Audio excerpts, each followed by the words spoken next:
Números 14, a leitura será do versículo 11 ao versículo 25. Estamos continuando a exposição do livro de Números, de onde paramos. Números 14, 11 diz assim: Disse o Senhor a Moisés: Até quando me provocará este povo? Até quando não crerá em mim, a despeito de todos os sinais que fiz no meio dele? Com pestilência o ferirei e o deserdarei, e farei de ti povo maior e mais forte do que este. Respondeu Moisés ao Senhor: Os egípcios não somente ouviram que, com a tua força, fizeste subir este povo do meio deles, mas também o disseram aos moradores desta terra. Ouviram que tu, ó Senhor, estás no meio deste povo, que face a face, ó Senhor, lhes apareces. Tua nuvem está sobre eles, e vais adiante deles numa coluna de nuvem de dia e numa coluna de fogo de noite.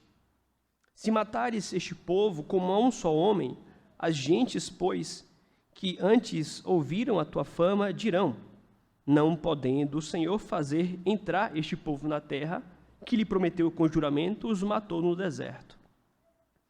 Agora, pois, rogo-te que a força do meu Senhor se engrandeça, como tens falado, dizendo: O Senhor é longânimo e grande em misericórdia, que perdoa a iniquidade e a transgressão, ainda que não inocenta o culpado, e visita a iniquidade dos pais nos filhos, até a terceira e quarta gerações. Perdoa, pois, a iniquidade deste povo, segundo a grandeza da tua misericórdia, como também tens perdoado a este povo desde a terra do Egito até aqui. Tornou-lhe o Senhor, segundo a tua palavra, eu lhe perdoei. Porém, tão certo como eu vivo, e como toda a terra se encherá da glória do Senhor, nenhum dos homens que, tendo visto a minha glória e os prodígios que fiz no Egito e no deserto, todavia me puseram à prova já 10 vezes, e não obedeceram a minha voz, nenhum deles verá a terra que com juramento prometi a seus pais. Sim, nenhum daqueles que me desprezaram a verá. Porém, o meu servo Calebe, visto que nele houve outro espírito, e perseverou em seguir-me, eu o farei entrar na terra que espiou, e a sua descendência a possuirá. Ora, os amalequitas e os cananeus habitam no vale. Mudai amanhã de rumo e caminhai para o deserto, pelo caminho do Mar Vermelho. Até aqui. Todos nós admitimos, envergonhados, que não oramos tanto quanto deveríamos orar. E se já não oramos tanto quanto deveríamos orar, admitimos também envergonhados que intercedemos muito menos. A intercessão diz respeito à oração em favor de alguém. Somos falhos no que diz respeito à oração, com respeito à intercessão, então, somos muito mais falhos. Nós deveríamos interceder mais pelas pessoas. Naturalmente, somos constrangidos à intercessão, em especial quando estamos a pensar na vida de alguém a quem nós amamos, filho, esposa, algum parente querido, algum amigo do peito. Por essas pessoas nós intercedemos, mas a Bíblia nos ensina que devemos interceder não apenas por quem amamos, mas pelos inimigos também. O fato é que, sem dúvidas, nós intercedemos pouco. Por que será? Talvez possamos aventar aqui algumas possibilidades do porquê intercedemos tão pouco. O primeiro, a começar do fato de que, sem dúvidas, sabemos que cada um responde por si. Ou seja, cuidar da nossa própria vida já nos é bastante trabalhoso. Então, entendemos que temos um trabalho imenso para orar pela nossa própria alma, zelarmos pela nossa própria vida, de modo que orar e interceder por outra pessoa, eventualmente, nos parece um trabalho além daquele que nós já possuímos com respeito à nossa própria alma.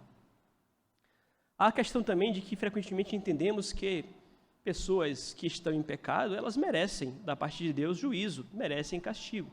Não sei, por algumas razões nós não intercedemos como deveríamos interceder. A mensagem nesta noite é sobre este assunto. E eu irei fazer 2 perguntas e respondê-las com auxílio desse texto. A primeira pergunta é: por que nós devemos interceder pelos outros? Nós vamos aqui encontrar na Bíblia motivação que nos impulsione a, enfim, intercedermos mais. E a segunda pergunta: como nós devemos interceder? Tudo isto através do exemplo de Moisés em relação a Deus com respeito ao seu povo. Nós temos acompanhado esta passagem aqui de algum bom tempo. Aliás, temos caminhado e viajado com Israel do Egito até Canaã, e temos visto como Israel é um povo realmente duro de coração. Apenas para refrescar a memória dos irmãos com respeito ao contexto, é importante, estamos aqui a tratar de um povo que já estava a reclamar e a se rebelar contra a vontade de Deus, a de que entrasse em Canaã desde o Egito. Nós temos visto como desde o Egito já questionavam a autoridade de Moisés, e ao longo de todo um caminho, o tempo inteiro reclamando, e trouxemos aqui inclusive uma pregação sobre isto, quando afirmamos que a murmuração é a rebelião que já acontece no coração. Estevão fala sobre isso lá em Atos capítulo 7, que no coração deles, eles já haviam voltado para o Egito. E agora estão aqui, enfim, nos limites da terra prometida, prestes a entrar lá. Vimos que decidiram enviar espiões, 12 espiões, eles voltaram da espionagem, trouxeram um relatório negativo, e o povo então decidiu não mais entrar. Então aquela rebelião que outrora restringia-se à reclamação, à murmuração, agora a rebelião ela vem de forma flagrante. Eles dizem: nós não vamos entrar. Deus aponta a direção, Deus lhes diz: a minha vontade é que vocês caminhem por aqui. Eles dizem: eu não quero, nós não queremos.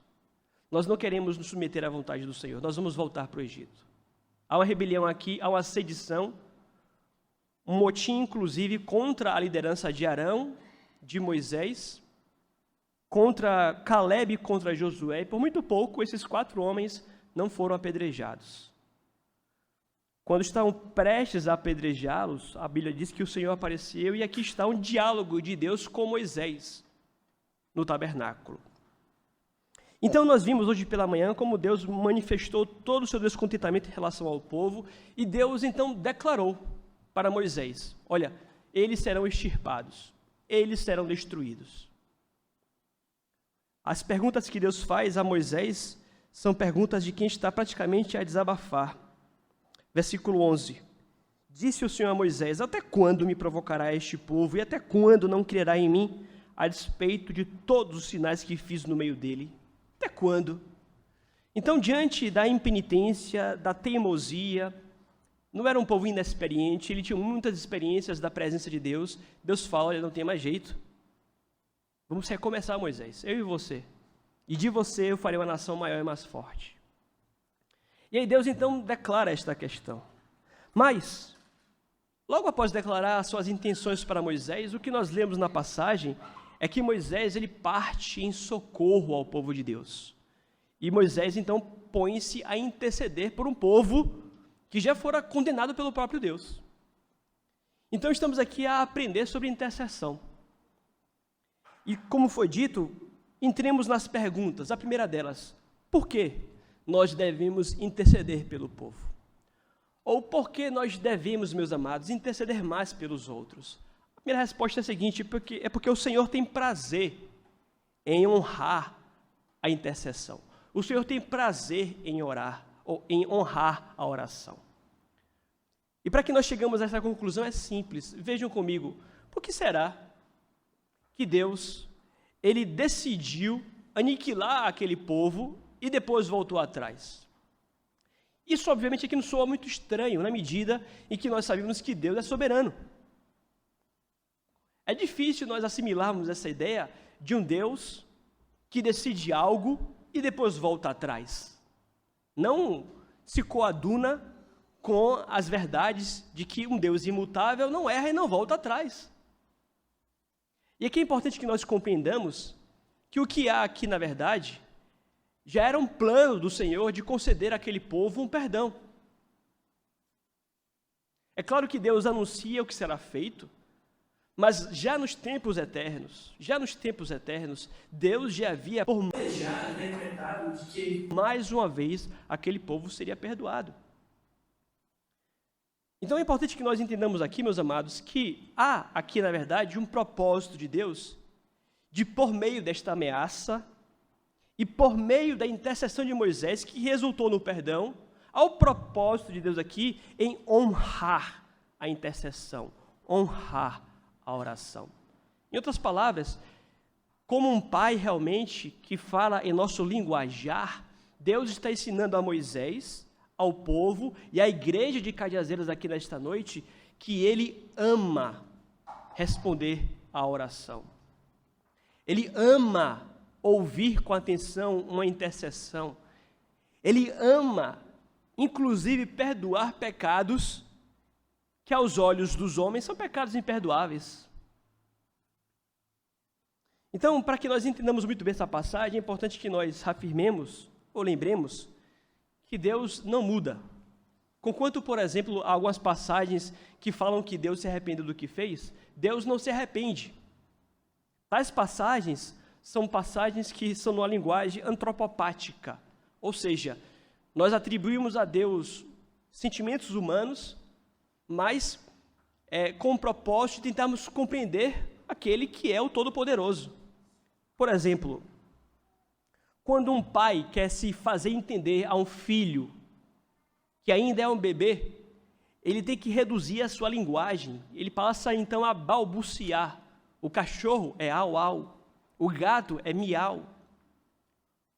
O homem, ele reduz a sua linguagem à compreensão do bebê. Deus reduz a linguagem aqui à compreensão do homem, por isso expressões do tipo, olha, ele se arrependeu, mas Deus é imutável, Deus não se arrepende. É Deus falando conosco em nossa própria linguagem. É Deus nos fazendo compreender que para Ele a oração é muito importante. O Senhor, Ele quer honrar, sem dúvidas, a oração. E mais do que isso, como foi dito, nós observamos que Deus ele tem prazer em responder à oração. Meus amados, esta é uma verdade que nós deveríamos trazer à nossa memória com mais facilidade e com maior frequência. Nós observamos que a oração é meio de graça. E, aliás, nós temos alguns meios de graça, tais quais, por exemplo, a leitura da palavra, os sacramentos, mas o meio de graça, através do qual Deus ordinariamente concede as suas maiores bênçãos, é justamente a oração em particular. A oração em particular para Deus é algo tremendo, é algo muito deleitoso. Nós temos diversos relatos na Bíblia de servos de Deus que tiveram suas vidas transformadas após uma oração em particular. Citamos Daniel, Elias. Nós temos alguns servos de Deus que foram atendidos por Deus e abençoados após uma oração em particular. E não apenas a oração, mas vejam aqui em específico também o assunto intercessão. Nós temos neste relato aqui um poderoso encorajamento às nossas intercessões. Vejam vocês, meus amados, que uma nação inteira estava destinada à destruição, e uma nação inteira foi salva da destruição através da intercessão de um homem. Vejam vocês como que para Deus a intercessão é tão poderosa a ponto de, vindo ela do lábio, ou dos lábios de apenas um homem, ser forte o suficiente, ser-lhe agradável o suficiente, para que ele volte atrás na destruição de uma nação inteira. Então, eis aqui a razão pela qual, meus amados, nós deveríamos interceder mais. Pense assim. Pense que Deus, ele tem prazer em vê-lo rogando em favor de alguém que eventualmente te machucou e te fez mal, como fizeram com Moisés aqui. Lembre-se que estavam a apedrejar Moisés. Deus, ele se agrada do servo dele, que se dispõe a orar pelos seus inimigos, e ele não apenas se agrada, como ele atende, como ele responde. Então entramos na segunda pergunta. Como nós devemos interceder pelos outros. E aqui temos, no exemplo de Moisés, duas formas pelas quais, meus amados, nós podemos enriquecer muito a nossa oração. São dicas práticas que vão te ensinar a orar, que vão te ensinar a interceder e que vão fazer com que você interceda de modo que venha a agradar ao Senhor. Primeiro, nós devemos orar desejando, acima de tudo, que o nome do Senhor seja glorificado. Acompanhe comigo a intercessão de Moisés, versículo 13. Respondeu Moisés ao Senhor: os egípcios não somente ouviram que com a tua força fizeste subir este povo do meio deles, mas também o disseram aos moradores desta terra. Ouviram que tu, ó Senhor, estás no meio deste povo, que face a face o Senhor lhes apareces. Tua nuvem está com eles e vai adiante deles numa coluna de nuvem de dia, numa coluna de fogo de noite. Se matares este povo como a um homem só, as gentes, pois, que antes ouviram a tua fama dirão: não podendo o Senhor fazer entrar este povo na terra que ele prometeu, com juramento os matou no deserto. Então, estudemos aqui, meus amados, como é que Moisés intercede em favor do perdão àquele povo. Estudemos aqui a intercessão de Moisés. Vejam vocês que Moisés, ele começa a sua intercessão com uma única preocupação. Ele manifesta em sua oração, junto a Deus, uma única preocupação. E a preocupação diz respeito com a glória do próprio Deus. Este é o argumento primeiro de Moisés: Senhor, e a tua glória? Isso se repete, isso já havia acontecido lá em Êxodo, capítulo 32. Os irmãos vão lembrar que, após fabricarem um bezerro de ouro, o povo passou a adorar. E naquela ocasião, Deus também disse que iria exterminá-los. E naquela ocasião, Moisés também intercedeu. E naquela ocasião, Moisés usou os mesmos argumentos: Senhor, e a tua glória?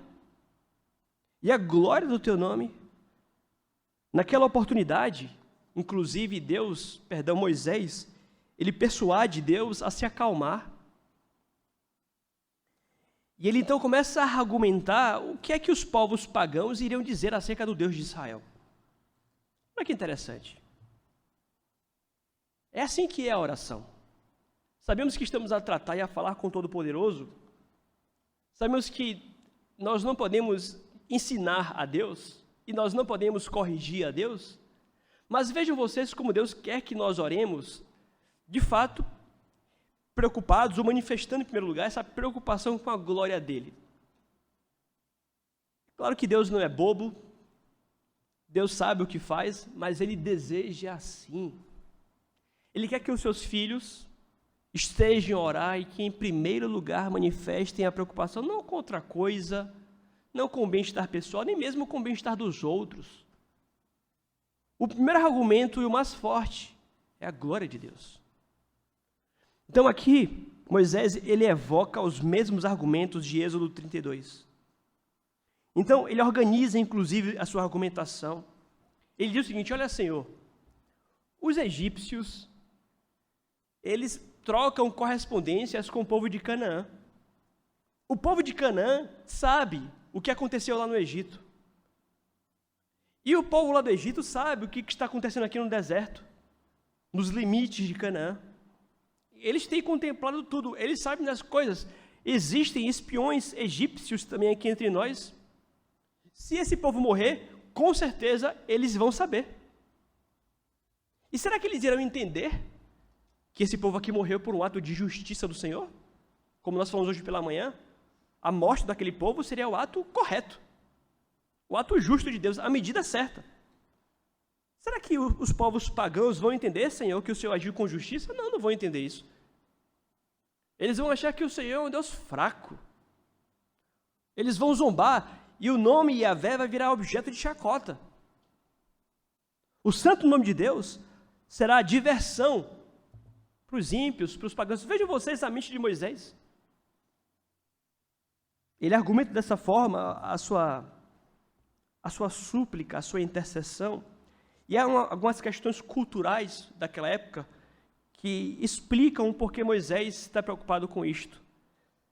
Havia a crença de deuses protetores em relação a cada cidade. Por exemplo, na Babilônia, Marduk era um deus protetor. Então, quando cidades saíam para a guerra, os seus deuses acompanhavam também os seus povos para a guerra. E com respeito àquele povo derrotado, para o povo derrotado, aquele deus daquele povo também seria um deus derrotado. Então, a ideia aqui, na verdade, é de que, de certa forma, Deus quis, pela sua bondade, atrelar a sua glória a um povo. Quando Deus ele atrelou o nome dele a um povo. Vocês serão o meu povo, eu serei o Deus de vocês. Então, Moisés ele caminha por este raciocínio. Senhor, o teu nome está conosco. E o que será do teu nome? Aqui é importante que nós entendamos que o Senhor ele se agrada da oração de Moisés, tanto é que, em sua resposta, versículo 20, acompanhe comigo. Tornou-lhe o Senhor, segundo a palavra, ou segundo a tua palavra, lhe perdoei. Porém, tão certo como eu vivo e como toda a terra se encherá da glória do Senhor. Então vejam vocês como Deus aqui na resposta a Moisés, ele faz referência à sua glória. Moisés, segundo a sua palavra, não se preocupe, eu perdoei o povo. E a minha glória vai encher toda a terra, não se preocupe com isso não. Mas veja como Deus se agrada daquela oração que visa, em primeiro lugar, a glória do Senhor. Meus amados, por que essa aqui é uma oração inteligente? Por que essa aqui é uma oração agradável a Deus? Porque as nossas orações devem ser assim, e devem começar assim. A resposta é simples. Porque não há nada mais importante no mundo do que a glória de Deus. Não há argumento mais importante no mundo do que com que o nome de Deus seja glorificado. Então a pergunta foi, como é que nós devemos interceder pelos irmãos? A resposta é, nós devemos interceder, devemos orar, desejando, acima de tudo, que o nome de Deus seja glorificado. Será que você intercede dessa forma? Frequentemente nós esquecemos da glória de Deus. Você, por exemplo, que talvez tenha um filho, uma filha que não professa a fé em Jesus, quando você intercede por ele, Senhor, converte o coração do meu filho, a sua preocupação primeira é com que, acima de tudo, o nome de Deus seja glorificado? Ou você está apenas preocupado com o bem-estar do seu filho? Percebe como nós perdemos em nossa oração quando não oramos conforme a Bíblia nos ensina? Agora, Senhor, glorifica o teu nome através da conversão do meu filho, porque a minha casa irá servir ao Senhor, a minha família será aqui uma miniatura da igreja aqui neste bairro, aqui neste lugar. As coisas mudam de parâmetro, mudam de perspectiva, quando os nossos interesses primeiro são voltados à glória de Deus. E, aliás, os irmãos vão entender também que isso aqui está em perfeita harmonia com a oração que o nosso mestre, o nosso Senhor nos ensinou.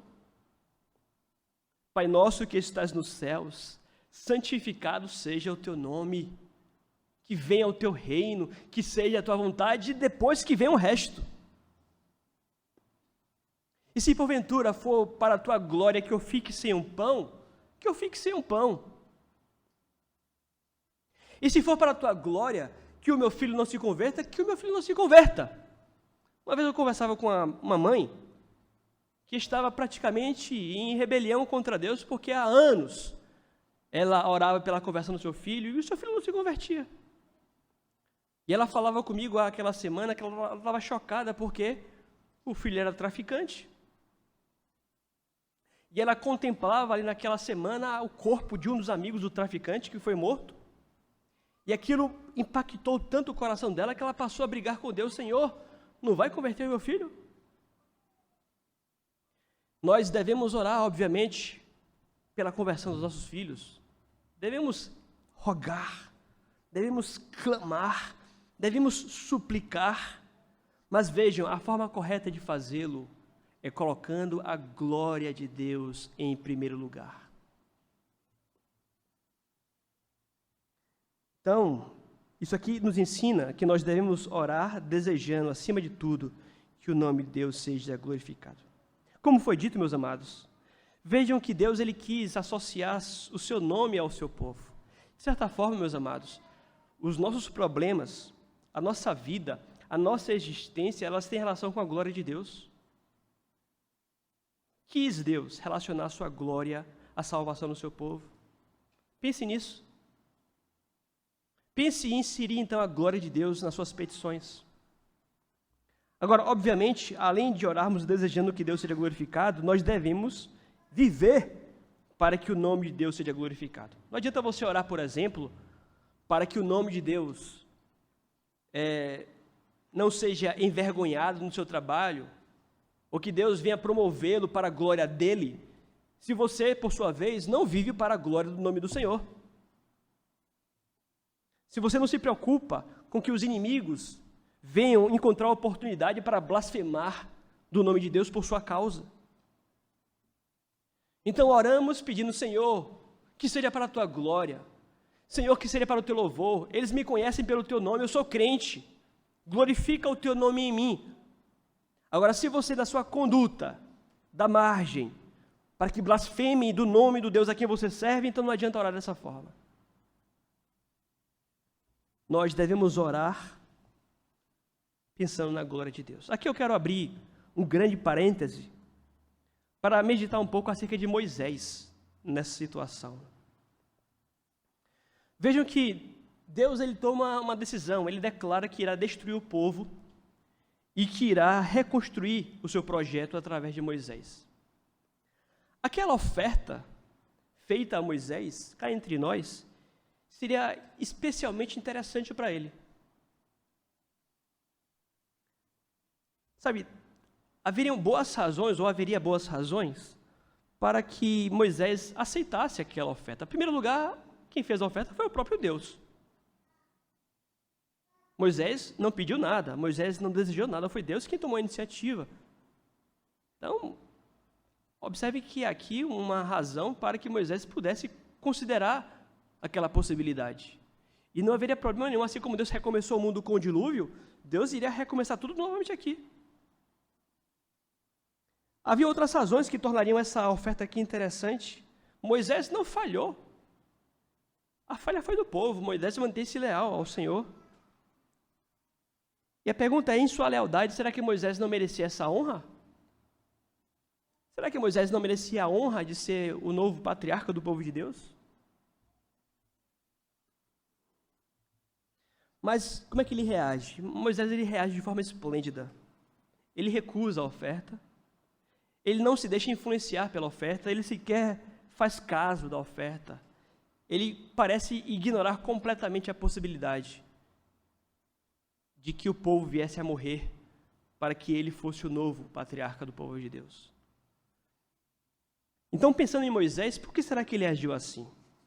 Obviamente, como nós podemos observar em sua oração, ele o faz porque, em primeiro lugar, a preocupação dele não é com ele, não, é com a glória de Deus. Então, vejam, do ponto de vista humano, poderia ser uma proposta interessante para Moisés. Mas o ponto é que Moisés não tem interesse nisso porque o interesse dele é outro. Muito mais interessante é que Deus seja glorificado. Muito mais interessante é que o nome de Deus seja exaltado sobre tudo e sobre todos. Fora o fato, obviamente, de que Moisés, ele manifesta uma misericórdia, uma compaixão muito grande por aquele povo. Ele ama aquele povo. Um povo que era rebelde, duro de coração, um povo que já estava debaixo do castigo, da ira de Deus, mas Moisés manifesta uma mansidão tremenda. E, aliás, conforme nós lemos outras passagens, como Êxodo 32, na verdade, Moisés estava até disposto a morrer pelo seu povo. E aqui, vejam vocês, meus amados, reflitam comigo, se Moisés, ele não era como um pai para aquele povo. E reflitam comigo, se aquele povo, se aquela nação não devia muito a Moisés. Era a segunda vez que aquela nação escapava da morte pela intercessão de Moisés. E mais à frente, o povo volta a rebelar-se contra Moisés. Sabe, pense naquele pai que deu a sua vida pelo seu filho, que fez de tudo pelo filho, mas ainda tem que colher a ingratidão do filho. O filho que não reconhece, que não admite. Um filho que não consegue contemplar todos os esforços que foram feitos nos cuidados, na criação, na correção, na educação. É uma palavra aqui, na verdade, que fala acerca de liderança e de liderados também. Para aqueles que estão em posição de liderança, estejam prontos para a ingratidão. Para aqueles que são liderados, tenham cuidado com a ingratidão. Moisés aqui, ele é um tipo de Cristo. Ele lembra Jesus, porque Cristo é aquele que intercede por seus perseguidores, que diz, amem os seus inimigos, orem por eles, perdoa-lhes, Pai, porque não sabem o que fazem. Mas lição de liderança aqui para a gente. Saibam discernir líderes e líderes. Líderes tementes a Deus pensam na glória de Deus e no bem do seu povo acima de qualquer benefício pessoal. Valorize isto nos líderes que são tementes a Deus. Os líderes de Deus são diferentes. A glória de Deus em primeiro lugar, o benefício do povo de Deus em primeiro lugar. As vantagens pessoais nem são consideradas. Então vimos aqui como nós devemos interceder, meus amados, colocando a glória de Deus em primeiro lugar. Há uma segunda forma e última pela qual nós devemos e podemos interceder. Nós também devemos fundamentar nossas orações na palavra de Deus. Versículos 17 a 19, acompanhe comigo. Agora, pois, rogo-te que a força do meu Senhor se engrandeça, como tens falado, dizendo, o Senhor é longânimo e grande em misericórdia, que perdoa a iniquidade e a transgressão, ainda que não inocenta o culpado, e visita a iniquidade dos pais nos filhos até terceira e quarta geração. Perdoa, pois, a iniquidade deste povo, segundo a sua grandeza, ou segundo a grandeza da tua misericórdia, e como também tens perdoado a este povo desde a terra do Egito até aqui. Então vejam que, como é que Moisés intercede. Ele não apenas foca na glória de Deus, mas agora ele pede explicitamente perdão. Ele suplica explicitamente perdão. Senhor, eu lhe imploro, Pai, perdoa o pecado deste povo. Não imputes a ele aquilo que eles merecem. Então, agora Moisés, ele abertamente pede perdão pelo povo. Ele intercede pelo povo. Agora, mais uma vez, como Moisés o faz? Vejam que, em primeiro lugar, Moisés, ele fundamenta a sua intercessão, o seu pedido ao Senhor na própria palavra de Deus. Quando nós lemos aqui no versículo 17, rogo-te que a força do Senhor, meu Deus, se engrandeça, como tens falado, o que se segue logo após aqui foi o que Deus falou para ele lá no Monte Sinai. Se você depois fizer a leitura de Êxodo capítulo 14, você vai encontrar exatamente essas palavras aqui. Ou seja, vejam como Moisés, mais uma vez, é inteligente em sua oração.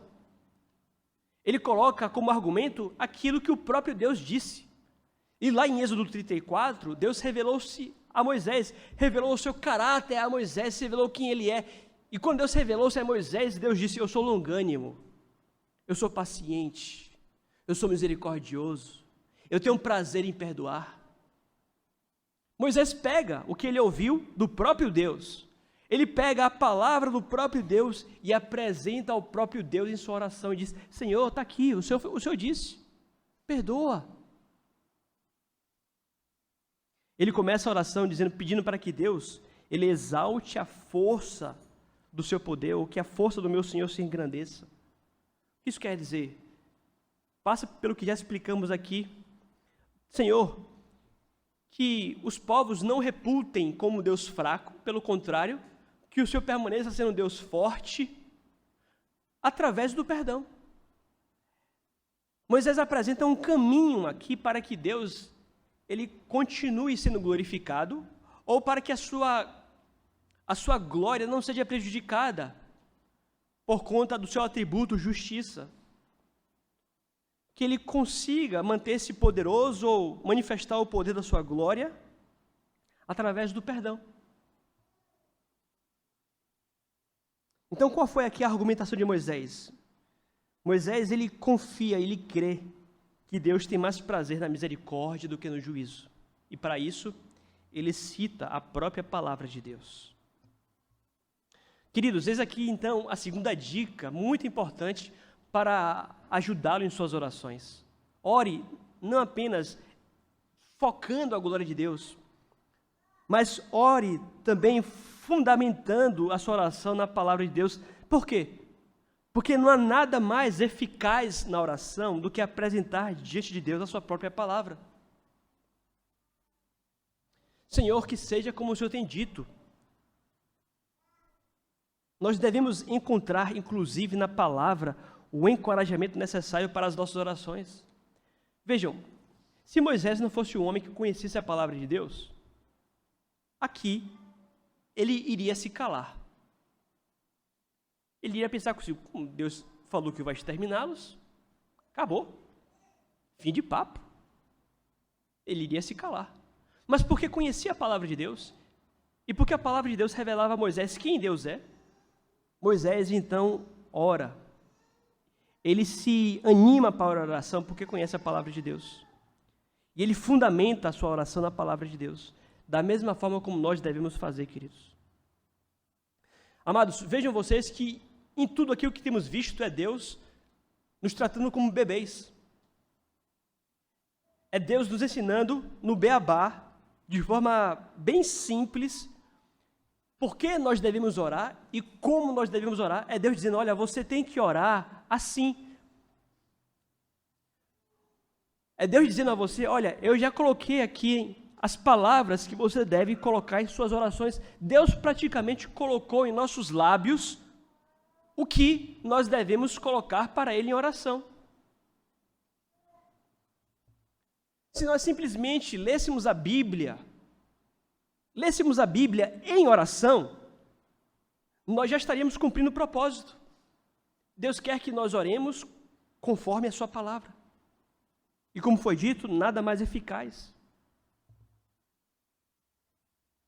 Aqui, obviamente, mais uma vez eu abro um parênteses para mostrar que, à luz da palavra, naquela ocasião, Moisés, ele trouxe à sua memória que o Senhor é longânimo, é grande em misericórdia. Há lições aqui também. Conforme nós já tratamos aqui na liturgia, nós devemos buscar reconciliação com Deus sempre que pecarmos ou tivermos a consciência do pecado. Porque conhecemos a palavra de Deus. Como foi dito, o sentimento de culpa nos afasta de Deus, nos afasta da oração, e nos é dito que se houver um coração quebrantado, se houver a confissão de pecados, Deus perdoa. É claro que a essa altura aqui você pode pensar, pastor, como é que Deus faz isso? Deus, ele não é justo, ele não é santo, e esse aqui é o maior dilema da história da humanidade. Como é que um Deus justo justifica o pecador? Como é que um Deus justo perdoa o pecador? E aqui é que entra o Evangelho. Em Cristo, Deus faz justiça e justifica o pecador. Vejam, Deus perdoou aquele povo, mas Ele não se tornou um Deus injusto porque perdoou a injustiça. Todo o perdão está embasado nos méritos de Cristo. Não houve justiça ou não houve injustiça lançada para debaixo do tapete. Em Cristo, Deus ele faz justiça. Cristo sofre a justiça de Deus. E ao mesmo tempo ele justifica o pecador. Mas somos ensinados então, meus amados, a confessarmos pecados ao nosso Deus e a nos entregarmos a Ele em oração. O propósito da mensagem aqui nesta noite foi a de nos estimular à intercessão. Nós somos lentos, nós somos homens e mulheres de pequena fé. Nós tomamos inúmeras medidas com respeito a tudo que está acontecendo à nossa volta que envolve pessoas. Nós brigamos, nós debatemos, nós retaliamos, nós nutrimos raiva, nós nutrimos ódio. A única coisa que nós não fazemos é interceder para que Deus mova o coração daquela pessoa. Nós não pedimos perdão por ninguém. Vejam, queridos, que com Moisés nós tomamos lição aqui nesta noite. Que nós possamos orar, intercedendo então, desejando que Deus seja glorificado e fundamentando nossas orações na própria palavra do nosso Deus. Deus nos ajude, queridos.